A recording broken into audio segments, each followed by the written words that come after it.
Okay, so hey guys, and welcome back to another Access 72 video. In today's video, I'm back with another interview. I'm here with Connor Adaway. Connor, how are we? Yeah, I'm good, mate. Thank you. Great. It's a pleasure to have you on the channel, my friend. And so, am I right in saying you're a 24-year-old lightweight who's 5-0?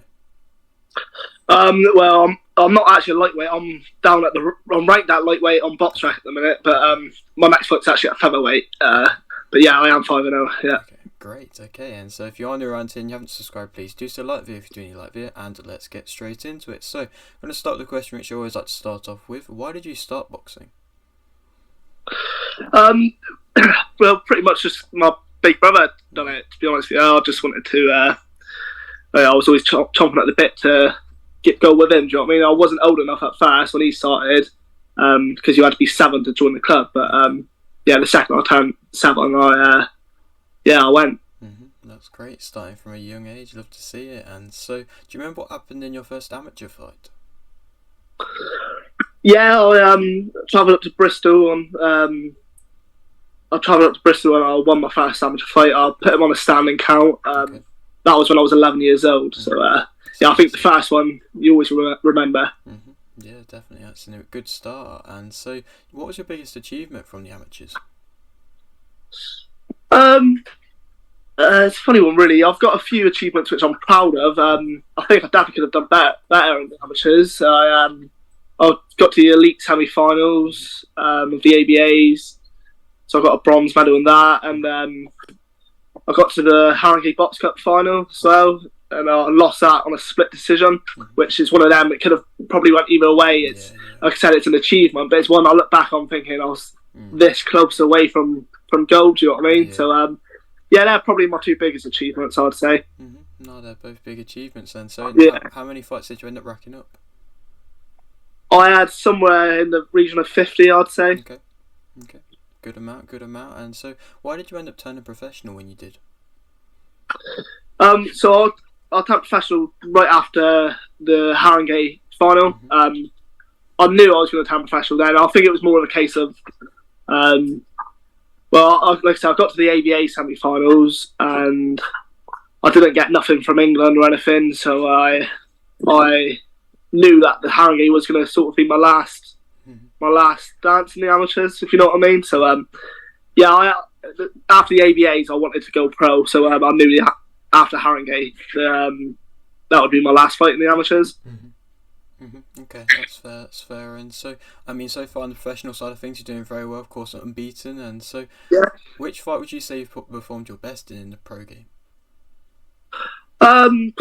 Well, I got a stoppage on my debut. That was nice. I wouldn't say it was my best performance though. I'd say my second fight, I fought a tough guy from Ghana who had a winning record, and he was a big puncher. And I think I boxed pretty nice that day.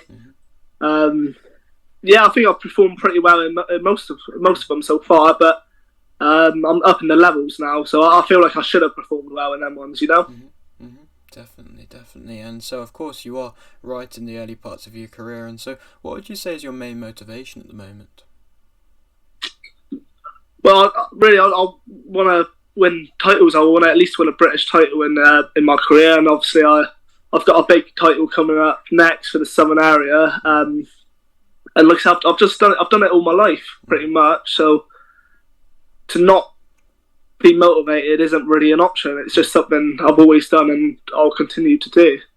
No, that's great, and we'll talk a bit more about the fight for the Southern Area belt in a moment. But this upcoming fight's with Goodwin Boxing, and so what's it like working with them?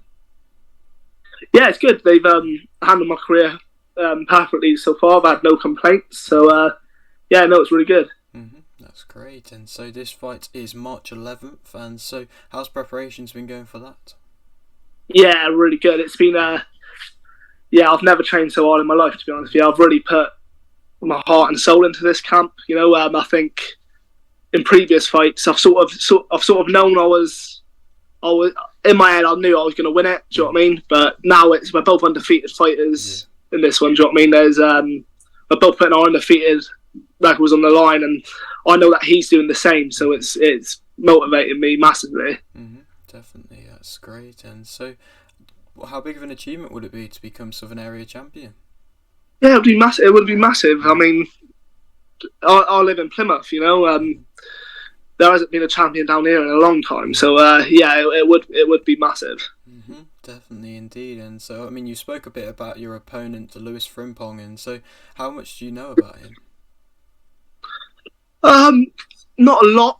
Well, I say not a lot. I know he's very small. I know I've got a lot of height on him.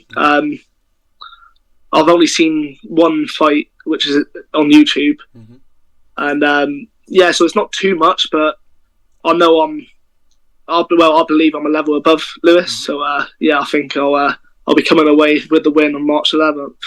Definitely, you got to have that inner confidence, and so yeah, definitely, yeah. Definitely. And so, for anybody who might be coming and watching this fight and hasn't seen you fight before, what would you say makes you yourself interesting as a fighter?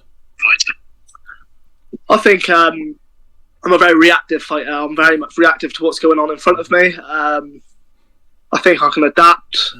I can box very well. I can have a fight if I need to. So yeah, I think I'll be quite exciting to watch in March. Definitely, that's good to hear. And so, I mean, this is your first belt of hopefully many. And so, how far do you believe you can go? It's hard to say, really. I'd at the right weight, and because I'm actually fighting heavier than I should be. Really, I want to be going down to bantamweight in the end, because I know I can make like 57 kilos, which is featherweight. I know I can make that easy. That's not even a weight cut for me. So I think at the right weight, I'm not really putting a ceiling on how far I can go. But yeah, I think I can definitely go far in the sport. Definitely, that's good to hear. And so I'll leave with this final question, which you always like to ask. You've got a little bit of a platform here. Would you like to shout anything out?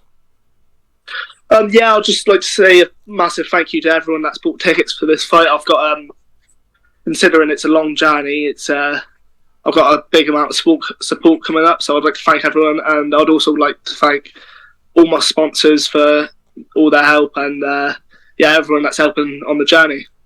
Definitely, that's great. Well, thank you very much, mate, and maybe a little bit further along down the line we can come back and do another interview. Yeah, definitely, mate, no problem. Great, okay, and so if you are new around here and you haven't subscribed, please do so. Like the video if you like the video, and thanks for watching.